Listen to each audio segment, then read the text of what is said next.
ఉన్న బంగారాన్ని విడిపించి ఆ రోజున మార్కెట్ ధర అండ్ మీరు అమ్మ నాన్న తమిళమ్మాయి ప్రస్తావన తీసుకొచ్చారు కాబట్టి అడుగుతున్నాను. మన పూరి సినిమాల్లో చాలా సినిమాలు సూపర్ డూపర్ హిట్లు, ఇండస్ట్రీ హిట్లు కూడా ఉన్నాయి. బట్ చాలామందికి ఏంటంటే అమ్మ నాన్న ఓ తమిళమ్మాయి అనేది మనసుకి చాలా దగ్గరైన సినిమా. ఒక మంచి ఎమోషన్ ఉంటుంది సినిమాలో. ఇప్పటికీ అమ్మ నాన్న ఓ తమిళమ్మాయి తర్వాత అలాంటి సినిమా ఇప్పటివరకు మళ్ళీ రాలేదు. నేను ఓపెన్గా స్టేట్మెంట్ ఇవ్వగలను. 100%. సో అలాంటి కథలు మళ్ళీ ఎందుకు పుట్టట్లేదు సార్? దానికి ఏమో దానికి రీజన్ అంటే ఉండదు. నేను చెప్పేది ఏంటంటే ఎనీథింగ్ ఈజ్ ఒక క్షణం, ఒక థాట్ ఒక పెద్ద కథకు దారి తీస్తుంది. ఆ కథ ఒక బ్లాక్ బస్టర్ దారి తీస్తుంది. ఆ సెకండ్లో వచ్చే థాట్ సార్ అలాగా పూరి మైండ్లో అలాంటి ఎన్నో గొప్ప థాట్స్, గొప్ప సినిమాలు అయ్యాయి. అయ్యో అలాగే నాకు కూడా ఎన్నో చిన్న ఎన్టీఆర్ లాంటోడు ఒక పిలకేసుకుని ఒక స్వచ్ఛమైన బ్రాహ్మణుడు పాత్ర చేస్తే భలే ఉంటుంది. ఎందుకంటే తన ఉచ్చారణ బాగుంటుంది, తన మాడ్యులేషను చాలా స్వచ్ఛంగా ప్రతి మాట పలుకుతాడు, సార్ మింగేడు మాటలు.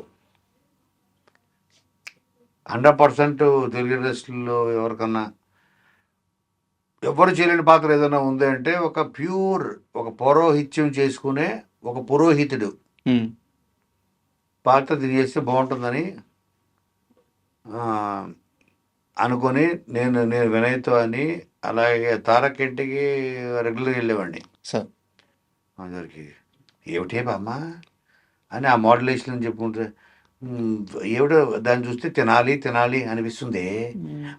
తప్పంటావా అని అంటే ఒక అపరాధ్యుడా, మనం బ్రాహ్మణం రా, అలాగే కోడిని చూస్తే తినాలి అనిపించకూడదు వేదావా అంటుంటే అది కాదే బామ్మ నాకు ఎందుకు అనిపిస్తుంది అంటావు. ఈ మోడ్యులేషన్ అవి పడి నవ్వి ఓన్లీ ఆ మోడ్యులేషన్కి అదిరిపోయింది. సో ఈ క్యారెక్టర్ పట్టుకు సినిమా చేద్దాం సార్ అనుకుని చేసింది అదుర్సు. యాక్చువల్గా అలాగా ఆ సెకండ్ చెప్తున్నా.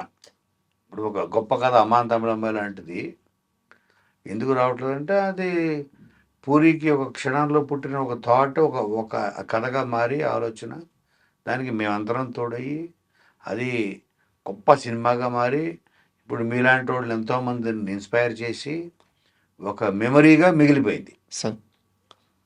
అండ్ ఒక సీరియస్ క్వశ్చన్ సార్, ఇలా అడగొచ్చో లేదో కూడా నాకు తెలియదు. పూరి అభిమానిగా ఓపెన్గా అడుగుతున్నాను. చాలామంది పూరి ట్రాక్ తప్పేశాడు, పూరి సినిమాలు ఆడట్లేదు, ఇలాంటి కామెంట్స్ చేస్తూ ఉంటారు. బట్ ఆయన స్టామినా ఏంది, ఆయన సత్తా ఏంది, ఆయన సినిమాలు ఎలా ఉంటాయో ఫస్ట్ రోజు సినిమాకి థియేటర్కి వెళ్ళి చూసిన మనుషులు మేము. మీ దృష్టిలో చెప్పండి, పూరి కంబ్యాక్ ఎలా ఉండబోతుంది? 100% చాలా పెద్ద కంబ్యాక్ ఇవ్వబోతున్నాడు సార్. ఇస్తాడు, ఎందుకంటే ఇచ్చే టాలెంట్. ఇప్పుడు నేనేమంటానంటే ఇప్పుడు నేను 97 అంటే దాదాపు ఇప్పటికి 40 years అయిందా sir? 30 years 30 years sir. 30 years అయింది. 30 years కెరియర్. ఇంకా నేను ఇప్పటికీ కొంచెం ఫ్రెష్గానే ఇట్లా ఆలోచిస్తున్నాను అని నేను అనుకుంటా. ప్రజెంట్ జనరేషను సార్ తోటి సమానంగా అంటే మేబీ ఆ జెన్జీ బ్యాచ్ లోకి వెళ్ళి నేను అంటే ఇంకా నేను ట్రెండ్లోనే ఉన్నాను ఓకే అన్నీ ఫీల్ అవుతుంటా. సో పర్సన్ మన ఏజ్ పెరగచ్చు, ఆలోచనలకి వయసు ఉండదు, ఆలోచనలకి ఏజింగ్ ఉండదు. సార్ కథ అన్నది ఒక ఆలోచన నుంచి పుడుతుంది. సో పూరి అన్నవాడికి 2098లో ఒక ఇడియట్ అవ్వచ్చు, ఇట్లు శ్రావణ సుబ్రహ్మణ్యం, సార్ బద్రి, సార్ ఆ సినిమా నుంచి తన జర్నీ స్టార్ట్ అయింది కదా. ఆ రోజు తను ఆలోచించే విధానానికి ఈరోజు తను ఆలోచించే విధానానికి తేడా ఏమీ లేదు. అదే ఆలోచన, అదే బ్రెయిన్, అదే పూరి. సార్ బట్ మిస్టేక్ ఎక్కడ జరుగుతుందంటే ఒక కథ అనుకుని అప్పుడప్పుడు ఆ కంటెంట్ రాంగ్ కంటెంట్ నమ్మడము. Take off is right, but landing కరెక్ట్గా లేకపోతే సార్ మిస్ఫేర్ అయ్యే ఛాన్సులు ఉంటాయి. బట్ ఒకసారి బ్రహ్మాండమైన ల్యాండింగ్లు జరిగితే పోకిరి లాంటి సినిమాలు అవుతాయి. కరెక్ట్. టేక్ ఆఫే థాట్ నేను చెప్పింది. అన్ని టేక్ ఆఫ్లు బ్రహ్మాండంగా ఉంటాయి. ల్యాండింగ్లు బాగుండాలి. ల్యాండింగ్లు బాగాలేకపోతే క్రాష్ అవుద్ది, సార్. అంతే కదా. ల్యాండింగ్ బాగుంటే పోకిరి అవుద్ది, ఉమ్, అంతే. సో తను అన్ని టేక్ ఆఫ్లు బాగుంటాయి. సార్. ప్రాపర్గా ప్రతిసారి క్రాష్ అవ్వాలని ఎక్కడ లేదు కదా.